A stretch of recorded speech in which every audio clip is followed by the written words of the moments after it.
Welcome to another attempt at filling out the application. In other words, expanding our ability to apply the words of Scripture to our lives. I'm your host Larry, and today we will be looking for connection points in Acts chapter 8.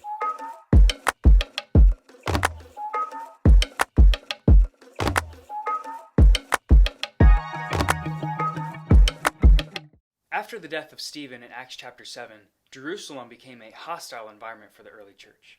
We're told in verse 1 that because of the persecution, all except the apostles were scattered throughout Judea and Samaria. A little research indicates that the apostles weren't able to stay just because they were able to tough it out. They were probably more conservative Hebraic Jewish Christians, and those who had to run were from the Greek or Hellenistic Jewish Christians. The same cultural divisions that led to problems in Acts chapter 6 between the Hebrew Jewish Christians and the Hellenistic Jewish Christians show up in the surrounding culture. This cultural division is seen in who could stay and who had to go. Things were not as tough for the Hebrew Christians, who were still easier for the local government to tolerate. What draws my attention, though, is what is described in verse 4. Those who had been scattered preached the word wherever they went. That verse just speaks to me about attitude. I question how I handle life when things don't go well. These people lost their homes, had to run and look for a place to start over, and on the way or wherever they wound up, they shared Jesus with others. They didn't stop and think that everything was bad, or that this wasn't fair, or that there was no hope.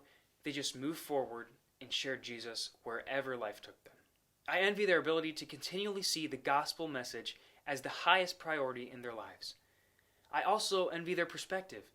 They believed in the goodness of God and the urgency of sharing Jesus, and neither of those beliefs was reliant upon their situation, even when that situation involved losing everything.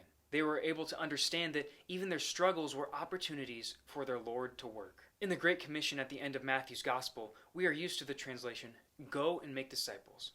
What it literally says in the Greek language is, "Having gone, disciple all the nations."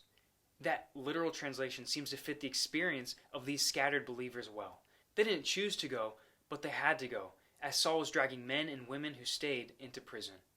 After they were scattered, they discipled people wherever they found themselves. Saul was failing. These people were supposed to become discouraged and demoralized. They instead became more widespread and energized.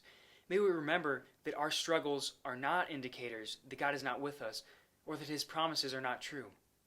Our struggles may, as they were for the early church, become the opportunity for His message of divine love to spread and for more lives to be changed. That's enough for this week. Let's go be active disciples who don't just read the Word, but live the Word.